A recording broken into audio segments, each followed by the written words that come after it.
Video शुरू करने से पहले ये जो लाल बटन दिख रहा है सब्सक्राइब का, इसे ज़रूर दबाएं। उसी के साथ चैनल की सभी वीडियो को पहले पाने के लिए बेल आइकन को ऑल पर करें। नमस्कार किसान भाइयों, आप सभी का एक बार फिर से स्वागत है हमारी चैनल एल पटेल में। आज हम बात करेंगे मूंग की खेती में खाद किस प्रकार देना चाहिए, अगर आप कोई सा खाद देते हैं तो उसकी मात्रा हमें क्या रखनी चाहिए और खाद में जो न्यूट्रिएंट है उनका क्या रोल है मूंग की फसल में, इन सब की हम डिटेल वीडियो में जानेंगे।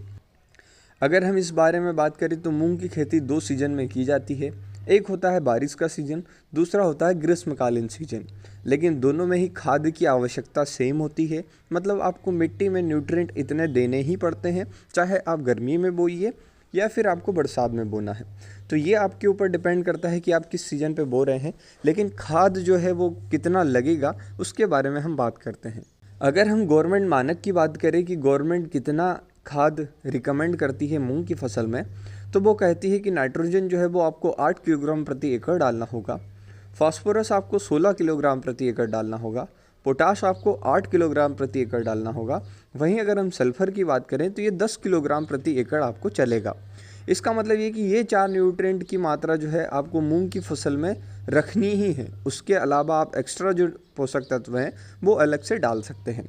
ये आपको बिजाई के समय डालने होते हैं। इसका मतलब ये कि जब आप बोनी कर रहे होते हैं उससे पहले आपको सीड ड्रिल में मिला के डालना होता है। वैसे अगर हम बात करें कि इन पोषक तत्वों की पूर्ति करने के लिए हमारे पास कौन से खाद है और वो किस तरीके से काम करेंगे, तो उसकी डिटेल भी हम देख लेते हैं। काफ़ी किसान भाइयों को जैसे मैंने बोला है कि नाइट्रोजन 8 किलोग्राम चाहिए, फास्फोरस 16 किलोग्राम चाहिए और पोटास 8 किलोग्राम चाहिए, तो वो नाइट्रोजन को यूरिया समझ लेते हैं कि यूरिया हमें 8 किलोग्राम डालना है, लेकिन ऐसा नहीं है। अगर हम बात करें एक छोटे से एग्जाम्पल के तौर पे, तो यूरिया को 8 किलोग्राम नाइट्रोजन प्रोड्यूस करने के लिए करीब 20 किलोग्राम लेना होगा, क्योंकि जो यूरिया होती है उसके अंदर मात्र 46% नाइट्रोजन होता है। इस प्रकार सभी न्यूट्रिएंट का है। तो मैं आपको क्लियर बता देता हूँ कि अगर आप 12-32-16 डालते हैं तो आपको कितनी मात्रा प्रति एकड़ लगेगी, और अगर आप डीएपी डालते हैं तो उसके साथ आपको क्या मिला के डालना पड़ेगा और उसकी कितनी मात्रा प्रति एकड़ लगेगी।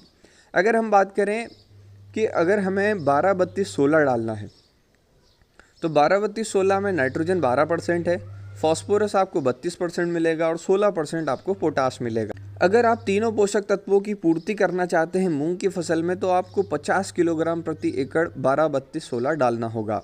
उसी के साथ इसके अंदर सल्फर की मात्रा नहीं आती है, तो सल्फर आपको 12 किलोग्राम प्रति एकड़ अलग से डालना होगा, जिससे कि आपकी जो खाद है उसकी पर्याप्त प्रबंधन हो जाएगा मूंग की फसल में।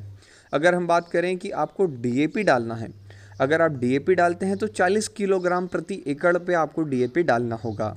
उसी के साथ आपको एमओपी मतलब म्यूरेट ऑफ पोटाश डालना होगा, उसे आपको करीब करीब 15 किलोग्राम डालना होगा। साथ ही साथ आपको इसमें भी 12 किलोग्राम सल्फ़र अलग से डालनी होगी।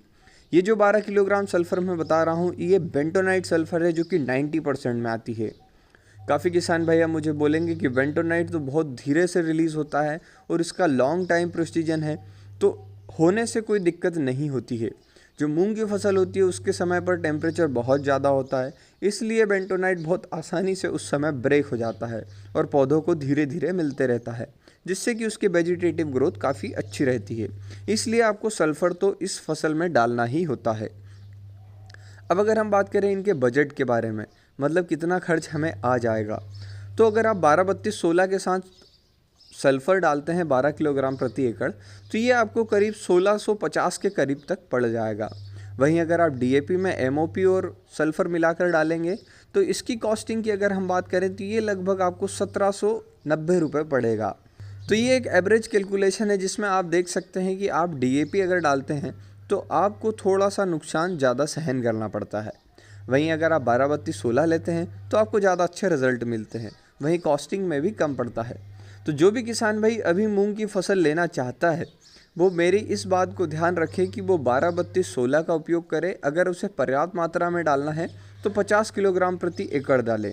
उसी के साथ उसमें सल्फ़र मिलाए जो कि 12 किलोग्राम प्रति एकड़ मिलाना है। ये जो सल्फ़र है ये बेंटोनाइट सल्फ़र है जो कि 90% फॉर्मुलेशन के साथ आता है, और उसमें और अदर तत्व नहीं मिलाने हैं क्योंकि इसमें इसके चारों पोषक तत्वों की पूर्ति हो जाती है। अब हम बात करते हैं कि नाइट्रोजन क्या करेगा, फास्फोरस क्या करेगा, पोटाश क्या करेगा और सल्फ़र क्या करेगा। वैसे अगर देखा जाए तो नाइट्रोजन जो है वो वेजिटेटिव ग्रोथ के लिए सबसे ज़्यादा फ़ायदेमंद होता है।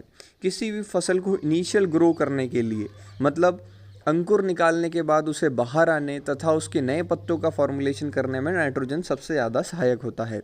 वहीं अगर हम फास्फोरस की बात करें तो फास्फोरस हमेशा जड़, शाखा, बीज, फल, फूल सभी की वृद्धि के लिए सबसे ज़्यादा फायदेमंद होता है। उसी के साथ डीएनए का जो मुख्य रोल है वो भी फास्फोरस ही निभाता है। वहीं अगर हम बात करें सल्फ़र की तो सल्फ़र जो है अमीनो एसिड फॉर्मुलेशन करता है, उसी के साथ प्रोटीन बनाता है और प्रकाश संश्लेषण की प्रक्रिया को बढ़ाता है। वहीं अगर हम बात करें सल्फ़र की दलहनी फसलों में कितनी रिक्वायरमेंट होती है, तो जितनी रिक्वायरमेंट आपको नाइट्रोजन की होती है उतनी ही रिक्वायरमेंट आपको सल्फ़र की भी पड़ती है, क्योंकि जो सल्फ़र है वो एक ऐसा तत्व है जो कि हमारे किसान भाई कम से कम मात्रा में यूज़ करते हैं। लेकिन अगर आप दलहनी फसलें लगाते हैं तो आपको सल्फ़र ज़रूर से ज़रूर डालना चाहिए। वहीं अगर हम बात करें पोटाश की तो पोटाश जो होता है वो हमारे फूल से फल बनने तथा फूलों को मजबूती से पौधे में लगाए रखने में मदद करता है। वहीं जो दाने में चमक और वजन होती है वो भी पोटाश के द्वारा ही बनती है। तो यही सब कुछ है खाद डालने के बारे में मूंग की फसल में। और अगर आपको अदर कोई खाद डालना है तो आप उसमें कमेंट बॉक्स में मुझे लिख दीजिए, तो उसके बारे में भी मैं आपको बता दूंगा।